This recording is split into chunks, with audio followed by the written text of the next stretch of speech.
इस सभिनी जी मोहब्बत थे मदनिया करो माथो उठड़ीअ खे छॾियां माथो उठड़ीअ खे छॾियां माथो उठड़ीअ खे छॾियां छा पुछण वारो पंहिंजो महबूब मदीने में पुॼण वारो पंहिंजो महबूब मदीने में पुॼण वारो पया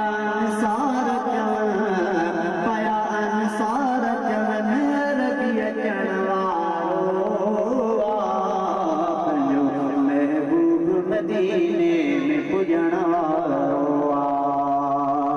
जीअं महबूब रखी वागरी उठड़ीअ मथां अबू अयूब जे घर जे सहली घोर जीअं महबूब रखी वागरी उठड़ीअ मथां अबू अयूब जे घर जे सहली घोर सोए ख़ुश थी पियो चवे सोए ख़ुश थी पियो चवे सोए ख़ुश थी पियो चवे वार वरण वारो पंहिंजो महबूब मदीने में पुॼण वारो पंहिंजो महबूब मदीने में पुॼण वारो पया अंसार चवनि रबी अचण वारो पंहिंजो महबूब मदीने में पुॼण वारो अबू अयूब जे घर वेठी ॾाढी अबू अयूब सिंगारियो पोइ घर अहिड़ो अदा अबू अयूब जे घर वेठी ॾाढी अबू अयूब सिंगारियो पोइ घर अहिड़ो अदा चई रहमत जी नज़र चई रहमत जी नज़र चई रहमत जी नज़र मौत करण वारो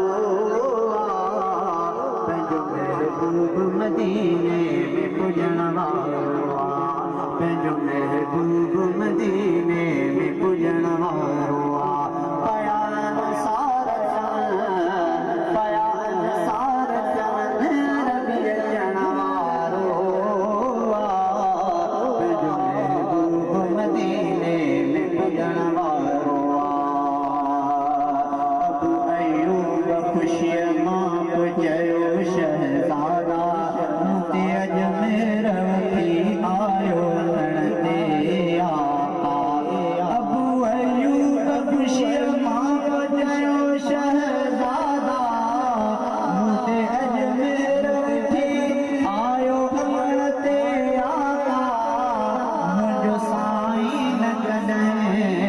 मुंहिंजो साईं न कॾहिं साथ छॾण वारो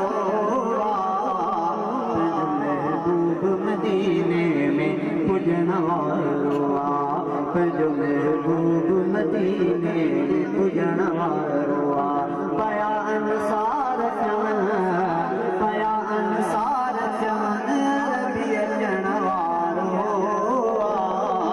पंहिंजो महबूब मदीने में पुॼण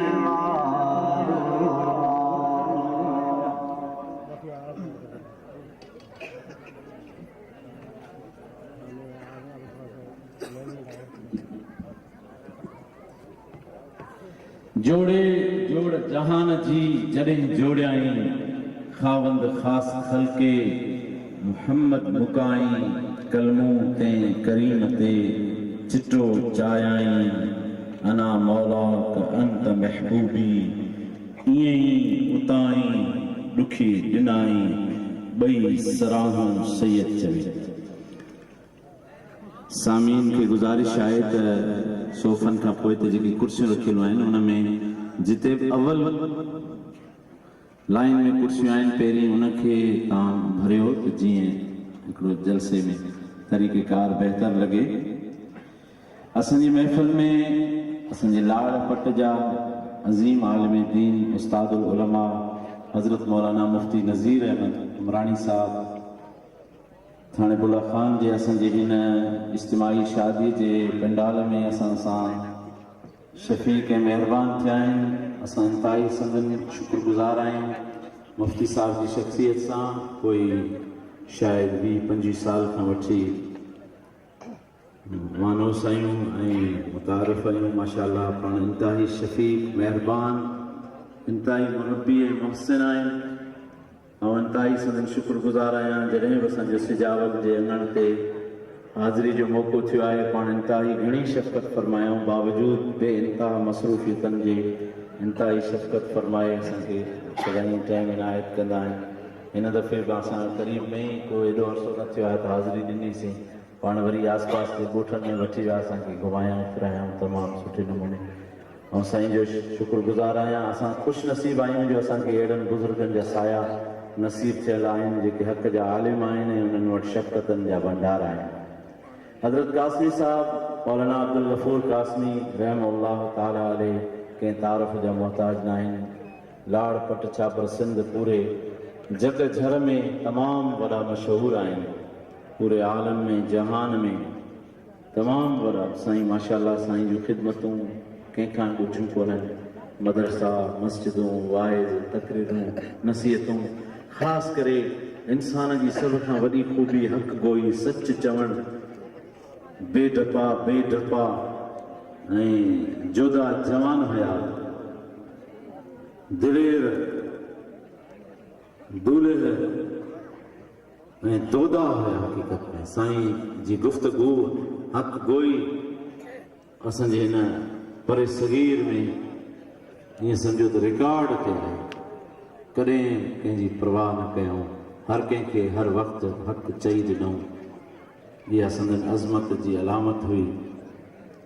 क़रीबी ई वक़्त में साईं जिन असां खां विछड़िया सॼी सिंध मायूस परेशान। असां उन राति तदफ़ीन में कुले कांदी थियण में शरीक हुयासीं। हर अखि आली हुई हर कंहिंजे अखियुनि ते लुड़क हुई।